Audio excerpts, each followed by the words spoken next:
Artheshu abhijnaswarat tene brahmahrida yadikavaye muhyandi yat surayah. This is such a profound verse.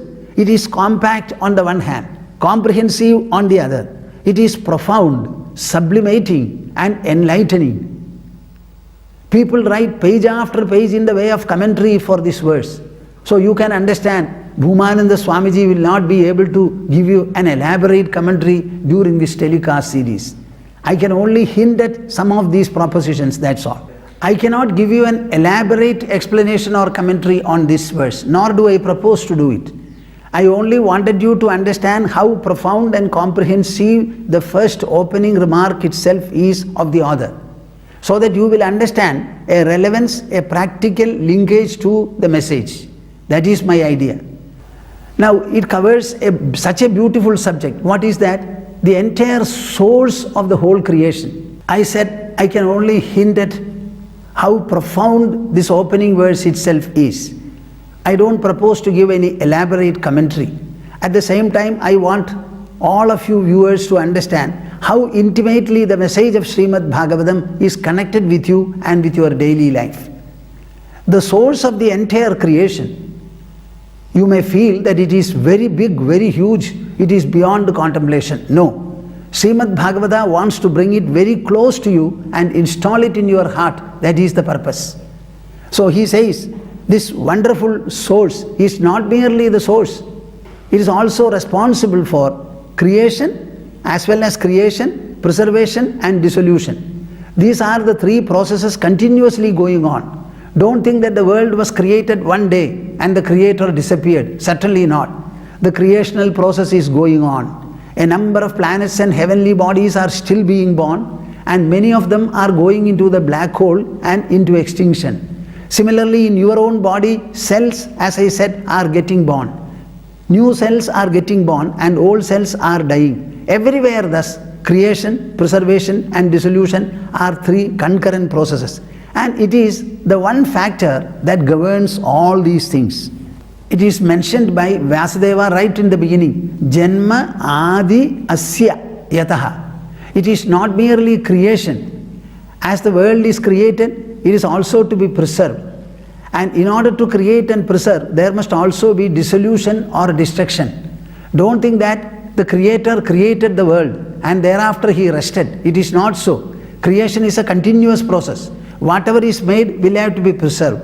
And whatever is preserved will undergo decay, death, extinction. So there is a dissolution there. So all the three processes of creation, preservation, dissolution or destruction are concurrent.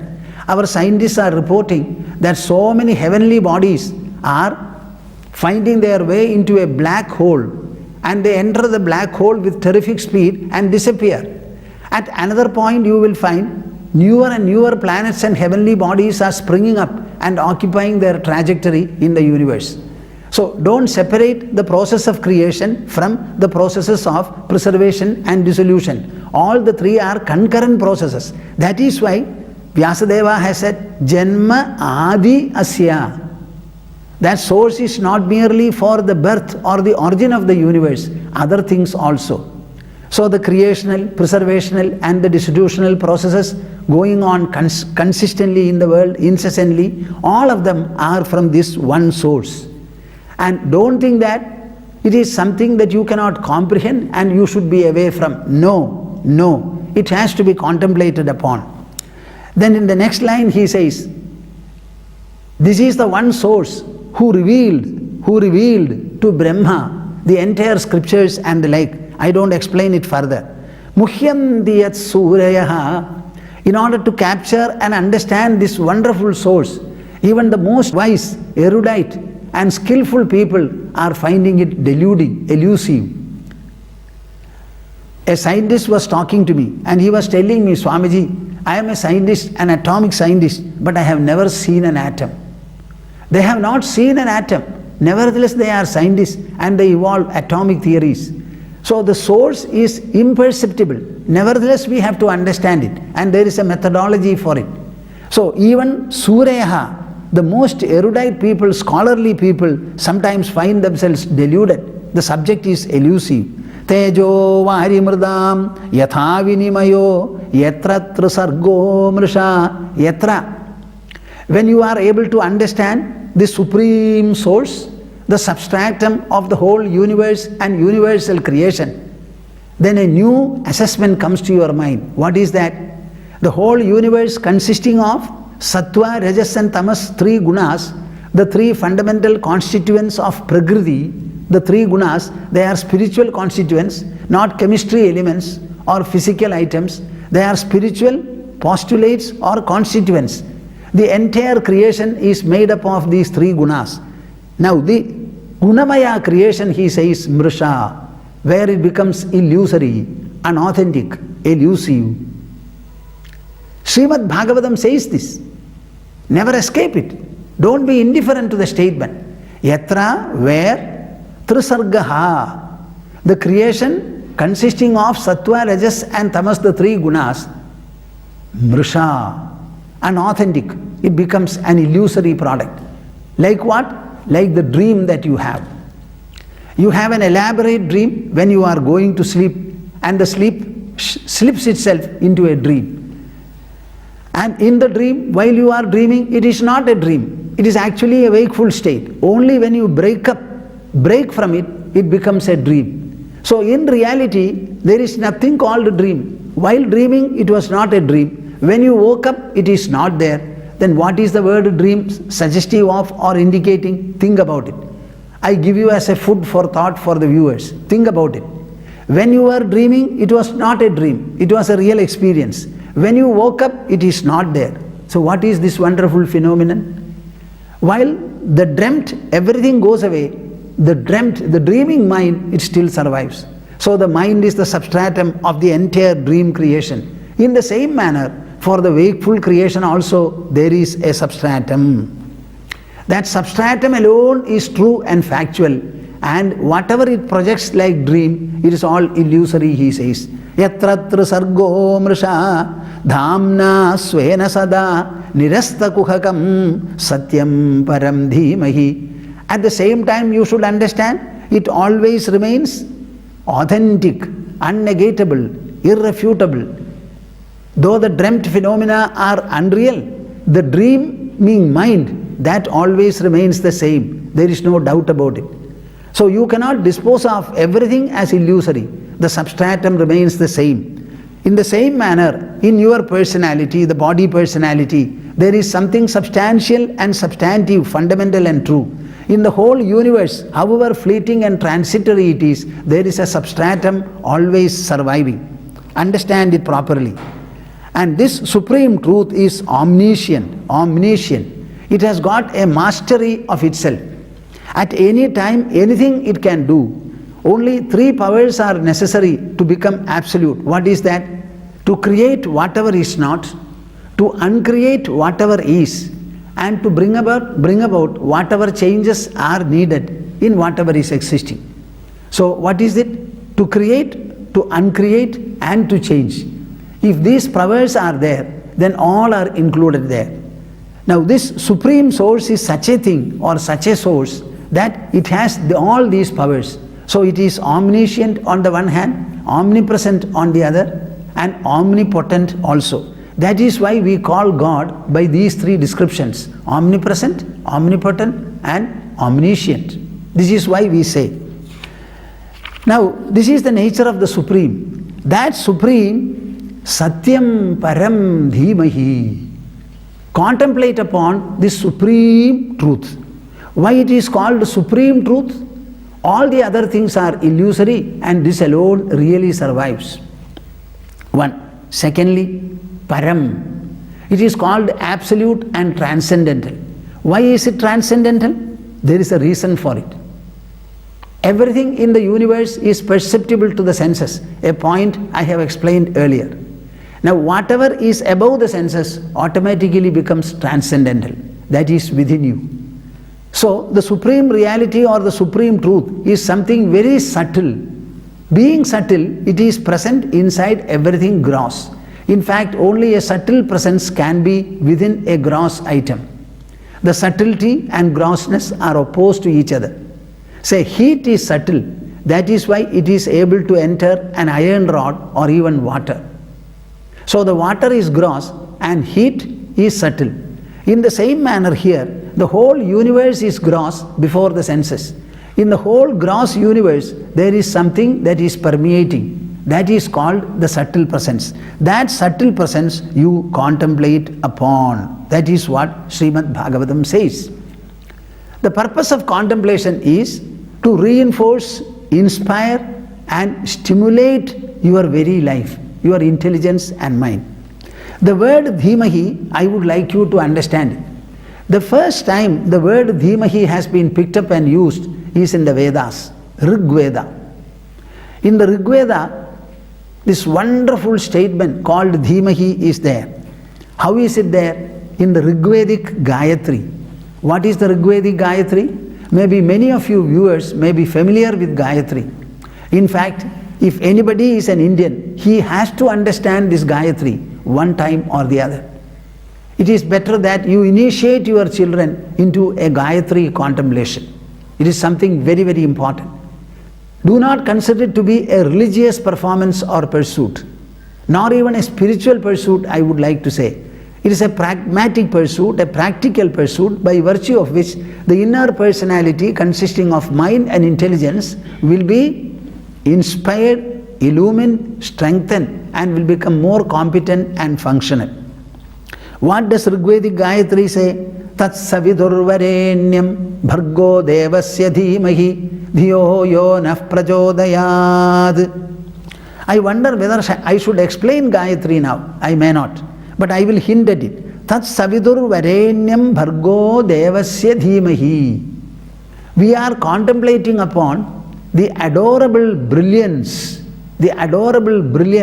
of that great God. This is the meaning. We are contemplating upon. What is meant by Dhimahi particularly? What is the factor you employ for contemplation? Have you thought about it? Many people speak of japa. What is that? A kind of repeated memorization. Take 3, 4 or 5 letters and then go on repeating it. This is called smarana or remembrance. I don't think that is Dhimahitva. Dhimahi means the buddhi, the intelligence should come there. So you carry in your intelligence. Means what? Introspect over it, inquire about it, investigate about it, try to examine, evaluate, delve, go deeply and try to find out. This is the meaning. Whenever you give something to the intelligence, intelligence always is a seeker of knowledge. It has got an insatiable quest for knowledge. Being so, whatever idea is given to it, the intelligence will go on probing into it. Similarly, employing your intelligence, you carry this adorable brilliance. There is something within us. It is indicated by the term I. So it is very close by, closest to me. And that I, that source, that substance, is what is functioning as the intelligence, as the mind, as the intelligence, as the ego. I am contemplating upon this inmost source so that the ego, the intelligence and the mind, all of them will be properly inspired, guided, illumined and empowered. We are a rational being, we are intelligent, we are wise. With the wisdom that we have, if we are able to know more and more about matters, I don't think we require anything else. Once we have the knowledge, with the knowledge we will be able to handle any situation and work anything. Is it not the knowledge factor and knowledge potential that has resulted in the scientific and technological advancement the world has made from time to time? Is it not a credit, merit and display of our intelligence? Of what else? Is it that we are all pahalwans, bodily very strong? No, certainly not. It is the power and potential of the intelligence. To increase this intellectual or intelligential power and potential is this contemplation called for. So, Dhimahi is a wonderful expression. Now, you will find Satya. What is this Satya? Satya is a very important word. Satyameva Jayate. I told you about the national motto. There is another constant description that arises, that we come across in the Vedic literature. Satyam, Shivam, Sundaram. Either God, the religious God, or the philosophical ultimate reality, or the spiritual self, all the three are the same. It is actually Satya. What is the word Satya? Sataha idam Satyam. Whatever is derived from Sat, whatever is real, what is real? That which does not change, that which exists in the past, existed in the past, exists in the present, and will exist in the future uniformly without any change. This is called Satya. And that Satya is also Shiva. Shiva means what? The auspicious presence in the body which animates and activates it. You know, we have two factors. Shava. The body is Shava. It is a carcass or a corpse. And the spirit is Shiva. The two are different. You are all Shivamaya, not Shavamaya. All you viewers are viewing what I say. And your Swamiji is also talking to you. As long as we are doing this, we cannot be called dead bodies. Then what are we? We are living persons. That livingness, it does not belong to your body. It belongs to whatever is present in the form of the spirit. So that Shiva is a very important factor. And what is its nature, character? It is Mangalamaya. It is auspicious. It is not protective of either Sukha or Dukkha, but something entirely different. See, even the most worried man goes to sleep. Even the most wicked man goes to sleep. Is there any difference between the sleep of the good man and the bad man? Both of them are forgetting everything. The body, their actions. They don't have a memory of what they have done. Everything is lost, disconnected from, and they go to sleep. And the sleep is uniform. Who gives you this sleep? Who bestows this upon you? It is the Shivamaya soul, the Shivamaya spirit, the Shivamaya I. That is why it is called Shiva. Sundaram, it is very beautiful. You see a flower and you call it beautiful. Naturally, you will also call, in comparison and contrast, the other flowers to be not so beautiful, ugly. So the eyes are only seeing the form. It is the intelligence that makes a discrimination between beauty and ugliness, and then tells you this is beautiful and makes you appreciate. So the real delighter, is it your eyes or is it your inner comprehension? Viewers, are you listening to me? Are you absorbing what I am saying? Are you? I am asking a very grave question. I know that you will not be able to answer me orally. When I am speaking in Malayalam to so many viewers, they say, Swamiji, your this one question is what makes us very attentive. And we find a fondness in what you say. And they say, we are shouting from our buildings, saying that we are seeing. So I am very much concerned about this. What? A flower you see and you call it beautiful. The eyes will not be able to say it is beautiful. It can only see, and the imprint is made in the mind. The comparison with other flowers is also going on in your mind. And ultimately you find a difference and it looks well. So this decision, this preference, this assessment, it doesn't come from the eyes. So there is something inside you, that potential, the source of it, that is called beautiful. So what is really beautiful? The inside factor. I am reminded of what Vasishtha tells Sri Rama. Sundarya nijaya buddhya prajnayaiva vayasyaya padam asadyate Rama nanama kriyayanyaya.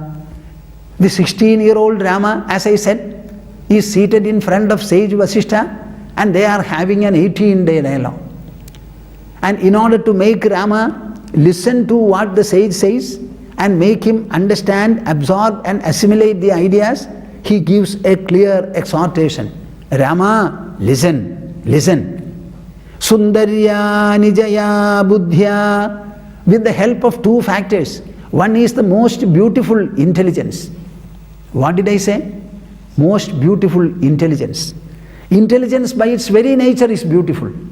No matter whether you have a good intelligence or a bad intelligence, or your intellectual capacity is less or more, still it is functioning in you. That intelligence is beautiful. As long as it can discriminate between white color, black color, between blue and yellow.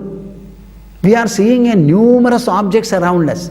All of them are discriminated. They are discriminated by the intelligence. So it is the real beautiful factor. Sundarya nijaya buddhya. Have you ever thought of it? You will say, a flower is beautiful, a human form is beautiful, a dress is beautiful. In the same token, is there anyone amongst my viewers who will say, Swamiji, beautiful intelligence? Very seldom you make that remark. But our Shastras want you to understand the role of intelligence. When the intelligence functions properly, rationally, discriminately and discretionally, then it becomes beautiful. Pratyayaiva vayasyaya. In addition to that, you must have a friend. Even the king or the queen will have a friend other than the husband and the wife. So a friend is always necessary. Whatever freedom and intimacy you have with a friend, you may not have it with any other relative of your family. So a sakha or a sakhi is also necessary. Sundarya nijaya buddhya prajnayaiva vayasyaya padam asadhyate rama nanama kriyayanyaya. Only with the help of a beautiful intelligence and a friendly discrimination, and intelligence is there. It is not always employed properly. So you should employ it in a benevolent manner. Prajnayaiva vayasyaya, that is called viveka, vishesha buddhi. Padam asadhyate rama, the supreme abode is reached or gained only by these two, and not na namakriyayanyaya, not merely by the chanting of name or the performance of rituals and such other ceremonies. This is what Vasishtha says. Listen to it, make a note of it. Sundarya nijaya buddhya prajnayaiva vayasyaya padam asadhyate rama nanama kriyayanyaya. Why did I say this? Satyam Shivam Sundaram. This Sundarata, beauty, comeliness, it really belongs to our intelligence. It belongs to our intelligence. It belongs to the presence within you. The soul is the most beautiful. Satyam param dhimahi. It is this supreme truth, extremely subtle, seated in your own heart, within your body, as the animator and the activator. That wonderful Chetana, the consciousness, that is the one to be contemplated upon. Sreemad Bhagavata begins with this kind of an exhortation. And you will find in the 12th skandha, the same Satyam Param Dhimahi, the three words are repeated and presented. And the whole Sreemad Bhagavatam, consisting of 12 skandhas, are to enable the listeners, the readers, the thinkers, enable them to comprehend, realize and experience the supreme auspicious truth shining in their own heart, in their own body, within them. So the first time we encounter this word Dhimahi is in the Rigvedic Gayatri, and Srimad Bhagavatam presents it right in the opening verse. I told you about three phrases, three statements: Satyameva Jayate, Satyam Shivam Sundaram, Satyam Param Dhimahi. Remember all these things. By remembering them, by listening to me now on these, you know, I am connecting you to the glorious Vedic times. You were born recently, your body, and you are living in your respective houses or other places. But mind you, your mind is not conditioned or limited by these factors. By a process of imagination, contemplation and introspection, you can go to any length in time. So by this process of our interaction in the form of telecast I speak, and you are listening to and viewing, actually I am lodging you in the glorious, infinitely glorious, remote Vedic ages. Satyameva Jayate, Satyam Shivam Sundaram, Satyam Param Dhimahi. You know the foundation for restoration of national values, which I told you that I happen to give rise to, and with a strong advisory board and a chalked out program for pursuing. We have Satyan Nasti Paro Dharmaha as the motto. Satyan Nasti Paro Dharmaha. You know what does it mean? There is no dharma or righteousness superior to truth and truthfulness. I think truthfulness is something that can be practiced by anyone. A very innocent child and a very grown-up man, a middle-aged man, everyone. You don't have to get educated to to practice truth. Be straightforward. Whenever a question is asked, answer in a straightforward manner. Be truthful and honest. But more than that, believe in the potential of truth and truthfulness. Believe in the might and magnificence of a truthful life. Believe in it. Understand it.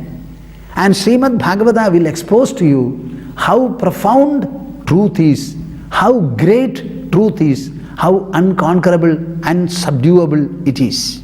This is what we have to understand. I have already told you about that Artheshu Abhijñah Swarat. The supreme truth is something sovereign, I said. Absolutely sovereign. The word sovereign very clearly indicates it doesn't depend upon anybody, quote anything. It doesn't need any assistance or any subsidiary factor. Say, when the president moves in our country or the prime minister, how many aids and security forces are there? When the sovereign has to manifest itself or himself anywhere, he doesn't require any security at all. Anywhere, anytime he can appear. Now, I am reminded of one or two instances. One instance is what? In the preservation and protection of the world, many times we are reaching something like an enigma, a kind of a confrontation, a discomfiture. It so happens. And we are not able to resolve the problem. When such insoluble problems arise, something has to be done. That is the occasion when providence can be invoked and providence can descend with effectiveness.